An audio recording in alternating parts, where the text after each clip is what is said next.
ராஜாவை பொறுத்தவரை இன்றைக்கல்ல, அவர் என்றைக்குமே ஏதோ ஒரு வார்த்தைகளை வீசிவிட்டு வருந்துவது, மக்கள் அதை பற்றி கவலைப்படுவதில்லை. ராசாவின் எண்ணங்கள் தூய்மையாக இல்லை என அமைச்சர் செங்கோட்டையன் விமர்சித்திருக்கிறார். கோவை விமான நிலையத்தில் பேட்டியளித்த அவர் ராசாவின் கருத்துக்களை மக்கள் மதிப்பது இல்லை என்றார். ராஜாவை பொறுத்தவரை இன்றைக்கல்ல, அவர் என்றைக்குமே ஏதோ ஒரு வார்த்தைகளை வீசிவிட்டு வருந்துவது, மக்கள் அதை பற்றி கவலைப்படுவதில்லை. ஏனென்று சொன்னால் அவருடைய எண்ணங்கள் தூய்மையாக இல்லை என்பதுதான் இந்த கருத்தின் அடிப்படையில் நமக்கு தெரிகிறது. தொகுதி மக்களோடு இணைந்து பணியாற்ற வேண்டும் என்பதால்தான் நிதித்துறை இலாக்காவை மாற்றி கேட்டதாகவும் தனது வேண்டுகோளை ஏற்றே இலாக்கா மாற்றி ஒதுக்கீடு செய்யப்பட்டதாகவும் செங்கோட்டையன் விளக்கமளித்தார்.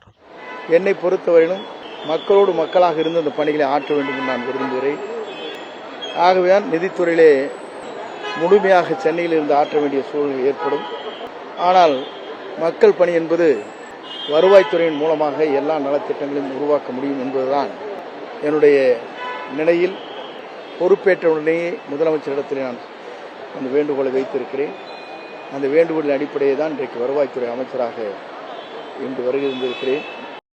பிளே ஸ்டோர் மற்றும் ஆப் ஸ்டோரில் இருந்து பாலிமர் செயலியை QR கோடு மூலம் பதிவிறக்கம் செய்யுங்கள். செய்திகளை உடனுக்குடன் பெறுங்கள்.